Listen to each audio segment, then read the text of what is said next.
I like to think that my taste in video games is very diverse. I don't really have a certain genre that I religiously play, and usually I'm very eager to try out new games, from games like Minecraft to FAP CEO. I'm joking. But what I've noticed is that my lack of commitment to one certain game or genre kinda leaves me in a situation where I can't understand why certain games get a lot of hate. There's been so many times where I played a game from start to finish and thought it was the best thing I ever played, just to go see the public opinion and see that a bunch of people were shitting on it. What's even crazier is that the games that were once seen as elite when they first came out, years later people revisit these same games and actually come to the conclusion that they were actually terrible, which doesn't make any sense to me, because for me, I usually stay true to most of the games I play. If I enjoyed it the day I played it, well, it's gonna be a good game regardless of what happens in the future. So where is this coming from? I watched a video by Raycevic, I don't really know how to pronounce his name, where he discussed games that the general public hated but he enjoyed. So I thought it would be cool to take a look at the games that I really enjoyed that many people hated. We will take a look at why people dislike these games and why I thought they were amazing. Now, some games I mentioned aren't actually bad games, but more of the franchise is worse.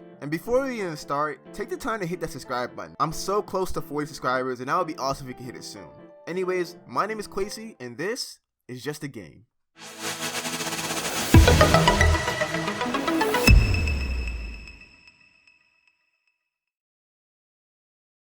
When it comes down to video game mascots, I think Sonic has been through really slippery slopes. The vast majority of people will say that after Sonic Adventure, the Sonic series games just lost what made them good. However, along the line, there was one game that had some pretty harsh fan backlash, and despite the amount of people that hated it, it still had a special place in my heart. And yes, I'm talking about Sonic 06. I'm joking.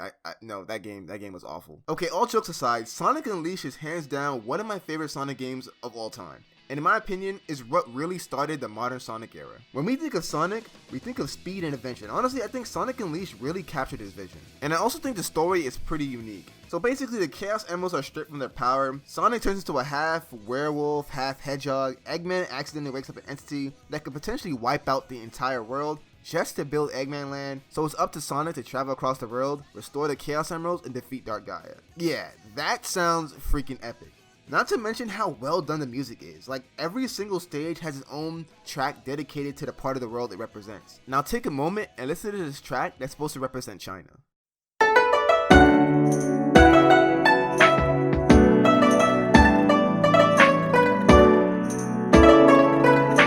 To me, music is what makes a game memorable. When you're able to associate music with a game, I think it makes the experience so much better. This is why I love games like Nier Automata. Also, still on the topic of music, I think in Sonic Unleashed, the contrast between the day and the night stages, from a musical standpoint, is just so amazing. The day stages go for a more modern rock or electric direction, where the night stages go for a more jazzy or blues rendition of the same stage. I think the night stages really have the most standout tracks like Windmill Isle.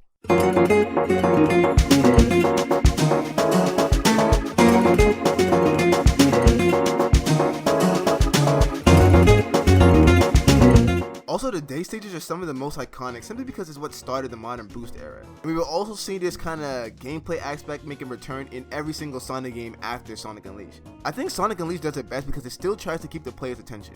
The problem with the Sonic games nowadays is that most stages, you can literally just run through it in autopilot and just hold the square button the entire time. But Sonic Unleashed, you might run into sections that require you to drift, jump from rails, and sidestep. So the game always demands your attention. I don't know, something about experiencing this for the first time, coming from playing Sonic Heroes on repeat for like a couple years, really had my 12-year-old self really hyped. However, despite the amount of charm and the unique characteristics, we have to mention the elephant in the room. Why did so much people dislike it? Well, the common argument revolves around the concept of the werehog.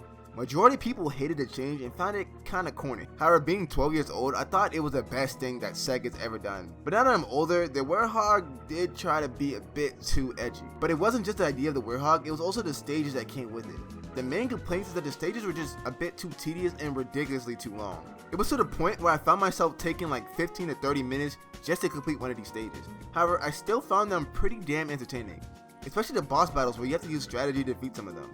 They even had like a little skill tree for the werehog where you could upgrade him and use certain skills to help him in battle. I can tell Sega put a lot of effort into the werehog, but I think they fell flat because the contrast between the high-speed day stages and the slow-paced night ones just didn't really hit with fans. So if you've been watching my recent videos, you probably know my stance on Pokemon. Gen 3 will always have a place in my heart as one of the most influential Pokemon games ever. Really because it was my first one, but as I've gotten older, it's cool to see the direction that Pokemon has gone compared to what it used to be. However, I think the Pokemon community has taken notice of these sudden changes, and most of them aren't really happy.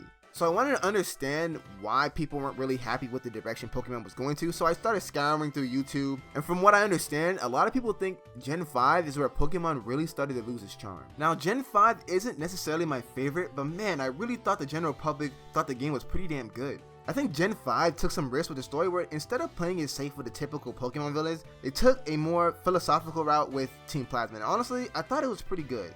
But I admit, as a kid, I had no idea what was going on simply because I never really played Pokemon for the story. But now that I'm older, I can really appreciate what Game Freak was going for. I like how Team Plasma's whole ordeal was that Pokemon shouldn't be locked up inside Pokeballs and used as tools. This made them feel more like a cult than an evil team. I feel like their motives made a lot of sense and you can completely understand where they're coming from. And the most interesting character of them all is N. It's cool to see N's development from start to finish as he questions the relationship people carry with Pokemon. I like how thought-provoking the story is, and it's really sad to see Game Freak never went back to this type of storytelling, because with a little bit of cleanup, I feel like the game's story would really rival that of Pokemon Mystery Dungeon. Now, to many people, the story wasn't the worst part of the game. I think many people found the Pokemon designs a bit too different, with some saying that it looked more like Digimon. And I admit the designs did not look familiar, but they still kept some concepts from previous games.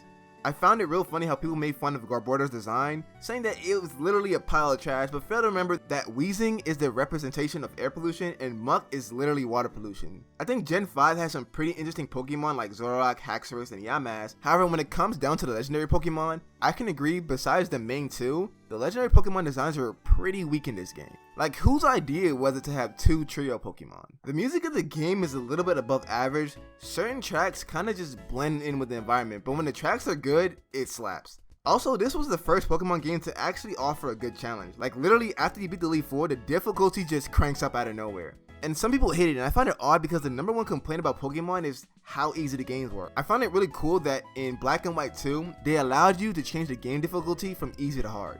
Also, White Forest and Black Tower, which acted like the Battle Frontier, sorta, but you get experience from them. And the most by far underrated feature of the game is the whole entire movie thing. Like, you can partake in like these little movies with your Pokemon, kinda like Pokemon contests from Gen 3.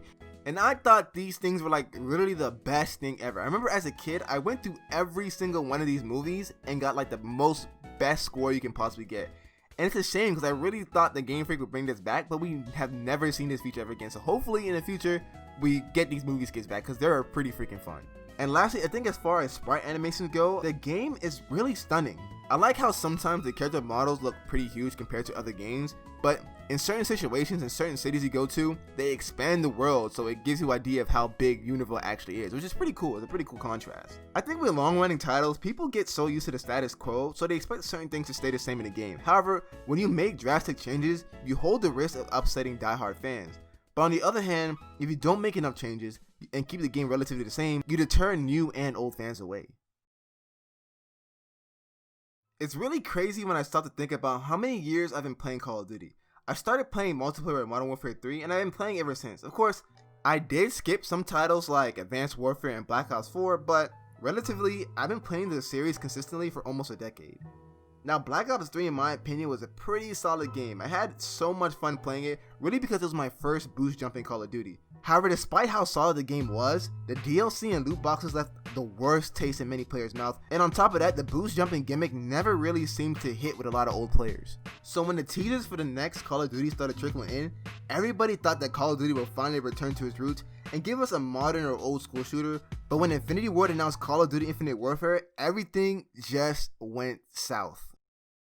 When the trailer came out, I couldn't lie, I was a bit disappointed. At the time, I felt like Infinity Ward was one of my favorite studios, and I really wanted them to go back to the Modern Warfare 3 era and give us a modern shooter with some classic Modern Warfare maps. So another futuristic game wasn't really what I wanted, but I was still really optimistic. To me, the concept of Call of Duty in space was pretty cool since literally it's never been done before, but on the other hand, the community wasn't really so enthusiastic about it. Like, to this day, Infinite Warfare's reveal trailer is hands down one of the most disliked gaming videos of all time, but despite all that, I really liked it. So of course, the question is, what was new? Well, in my opinion, movement felt a lot better than Black Ops 3. You couldn't jump as high or slide as far, so most of the gunfights felt more controlled. Also, they really took advantage of the futuristic setting when it came down to the gunplay. They literally added energy weapons, light guns, and a freaking submachine gun that with the press of a button, it could become a full auto akimbo machine pistol. And the maps were pretty damn stunning. I think the game has some pretty underrated maps. My favorite was the one map where I think you were fighting on Mars and the entire planet was getting torn apart from a black hole. Yeah, a black hole. And on top of that, the colors and visuals were pretty nice for an Infinity Ward. The only issue I really had with the colors was like, it felt like somebody at Infinity Ward cracked up the offset settings for a majority of the game. I don't know, it was just a bit too chalky in my opinion. Also, I think the game learned a lesson from Black Ops 3's loot box system. Even though loot boxes were still in the game, they were strictly cosmetic. Well, sorta. They brought back weapon variants, but from what I played, the variants didn't really change the gameplay aspect. And for some weapons, the variants kind of made the gun worse in a sense. For example, there was this one gun, right? Instead of a multiplier for headshots, it gave you a multiplier for groin shots, which is pretty weird and pretty interesting. So instead of aiming for the head or the upper body, you would typically want to aim for the lower body so you can kill the enemy faster. Pretty good gameplay aspects, but most likely I wouldn't really find myself using it, and that's how majority of the variants were in this game. And I think the best part of the game is that they took weapons out of supply boxes and just gave it for free to season pass holders. And if you didn't have the season pass, all you had to do was complete a couple challenges and poof, you get the gun. What I find so amusing is that if you go back to the trailer right now, you'll see that everyone in the comment section is all of a sudden having a change in mind. It's so crazy to me because this is what a lot of Call of Duty fans and even some of its content creators do. They will come out and say a game is bad and then years later go back to it and claim that the game was underrated. And in my opinion, if I say I don't like a game, there is no way in the future I'm gonna just sit there and say that, oh, this game was actually pretty good. Unless like the developers make some game-changing patch or something, I'm never gonna say a bad game was good in the future. Okay, I'm getting off the rails a little bit here, so let's go back to the topic. I honestly thought Infinite Warfare was actually a pretty damn good game, and the passion behind the project really shine here, and it sucks because this was when Call of Duty really said it wasn't afraid to take a risk. I mean, come on, Call of Duty in space? Now they just play it safe and just build upon familiar concept that fans are used to, like Modern Warfare 2019. Now, I did like Black Ops Cold War's alpha, and it was pretty good. And with the beta coming out soon, or maybe it's already come out by the time the video comes out, it's gonna be interesting to see where Activision takes Call of Duty in the future with next gen coming out pretty soon. Growing up playing video games for the majority of my life, I come to the conclusion that there's something out there for everyone. Sometimes something you find amazing might be completely terrible for another person. I think that's okay. This is said true for all types of media out there, not just video games. You guys might already know this, but I'm a huge anime fan. I've seen so much anime in the past 5 years that my taste has really become diverse. Not to be an elitist here. And because of this, I always find it really hard to convince my battle shonen friends that shows like Steins Gate might be a little more compelling than Dragon Ball Z, or how romantic drama anime are actually worth watching. But despite the differences, it's all about the conversation. Hearing others' opinion on something you love could in return give you a different perspective. I'm pretty sure that you watching this video are just like me, where you enjoy games that people thought were terrible, or you hate games that the general public loves. But I think it's fine. As long as you can add on to the conversation and give different insights, I feel like any opinion about any form of medium is welcome. That is, of course, if you actually enjoyed Sonic 06.